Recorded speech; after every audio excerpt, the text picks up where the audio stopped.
Team 8 here to present you our analysis discussion on Cotto-Taylor case. First of all, I will give a brief introduction on the case and the company. So Cotto-Taylor is a multinational corporation that was founded in 1850, and it has a competitive international market, and its products reach out more than 200 countries around the world. And right now, the company is shifting their focus back to the oral health care market in India. And the problem, in this case, the main problem is that the general manager is expecting a higher revenues and sales from the marketing director's plan. And talking about India, this country, its population has already reached 1.16 billion in 2009, and there is more than 50% of the population, mostly in rural areas, are not using toothbrush or brush their teeth in a recommended way, and instead they prefer to use naturals for their oral health care.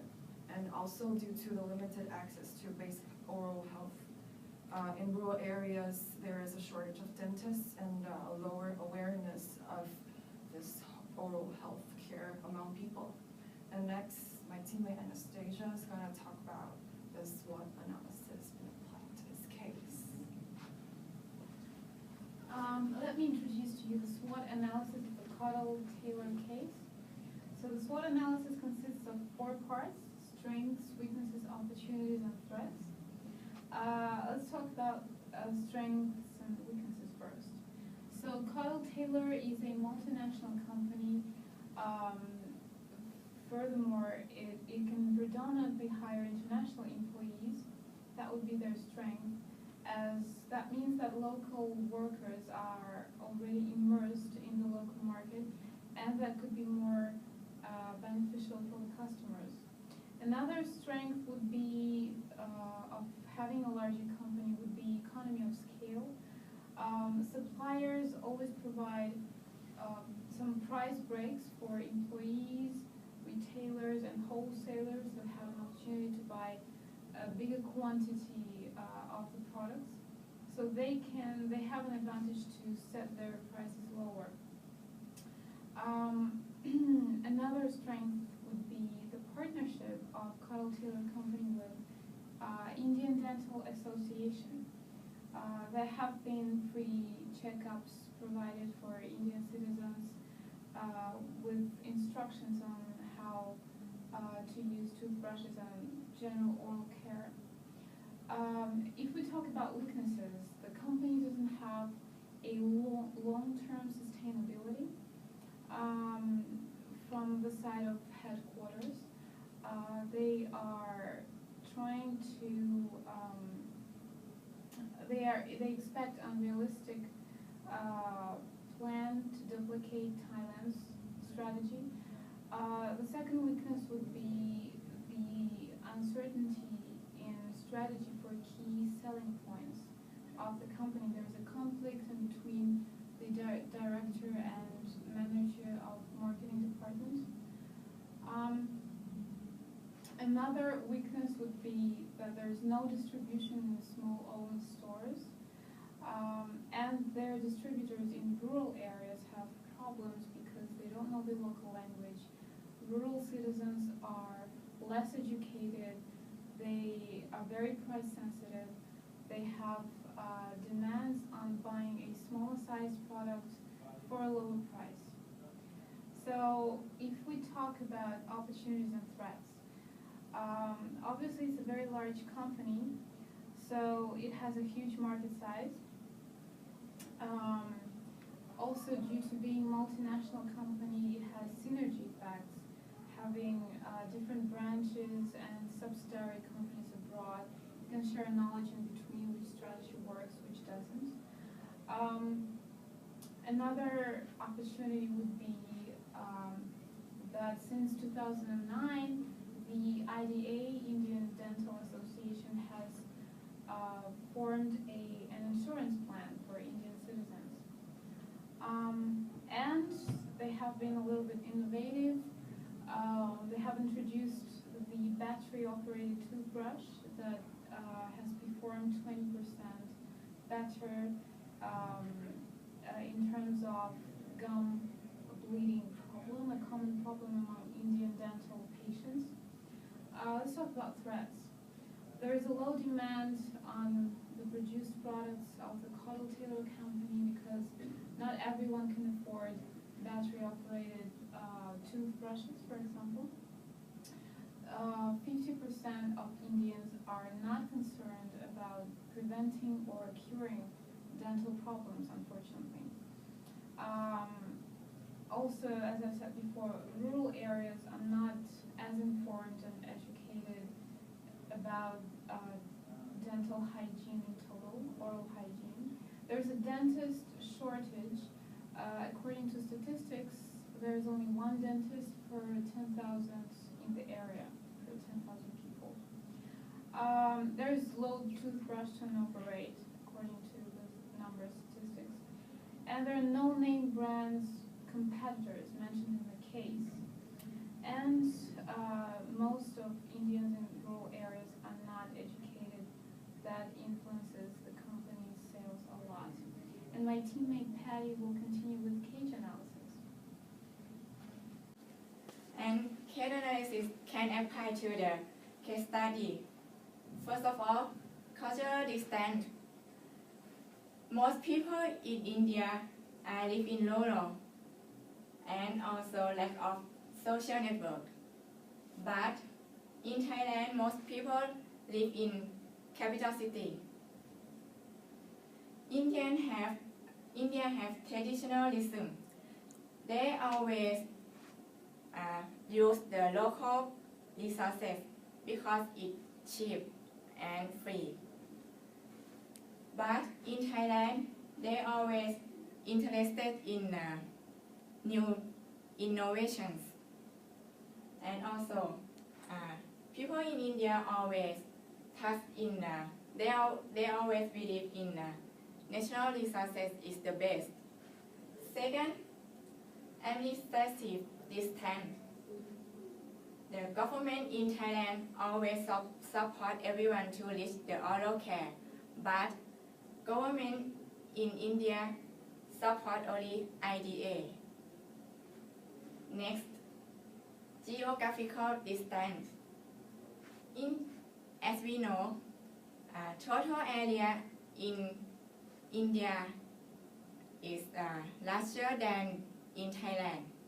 That's why many people in India is many population in India is larger than in Thailand. The last one is economic distance. Even though economic size in India is bigger than Thailand, it still has a low income per person. And then I'm gonna talk about the numbers. Okay, after hearing the differences between India and Thailand from the cage model, I would like to take a closer look on the sales of Thailand and India to see where the differences are in Cottle Taylor's business.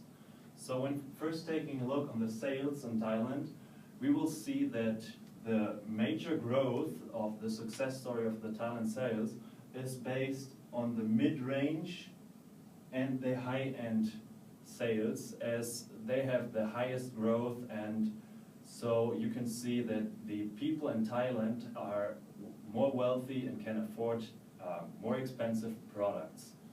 And this is where most of the total sales are generated from. Then taking a look at India, we will see that the growth is totally distributed in another way.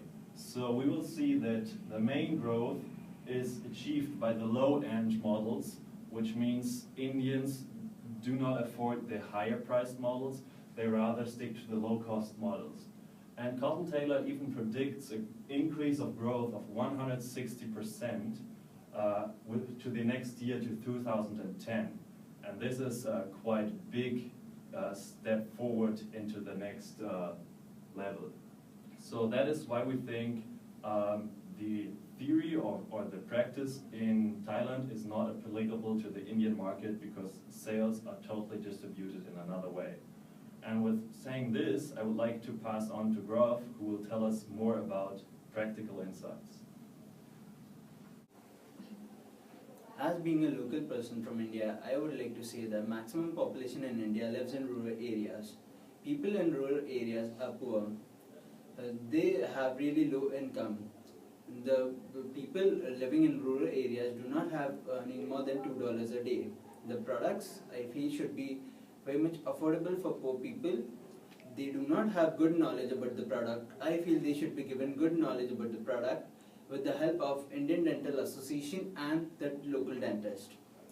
There is a need of advertisement. With the help of advertisement, they should be told about the advantages after use of products.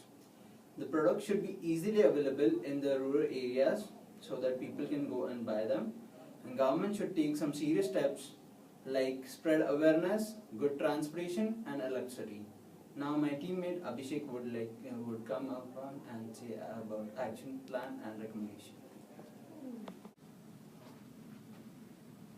Coming on to the recommendations, after analyzing the case, we recommend that the company should follow the growth strategy of the Indian department, that is the marketing director's strategy, because they have the chance to exploit a potentially huge market there. The next one is focus on low-cost products, as it is evident from the numbers shown before, and in the case that the sale of low-cost products are much higher, and they have still room for more growth, so they should focus on low-cost products. Next is exploit further growth opportunities. If they want to stand in the Indian market for a longer period, they should exploit different opportunities like going for different products and different mix of strategies so that they can survive in the market for a longer time. Now moving on to the action plan. First is product mix. They should create an appropriate product mix with more low-cost products and less high-margin products, because we understand that the buying power in India of the customers is quite low, so people tend to buy low-cost products more. Now moving on to the next one, collaborate with dentists.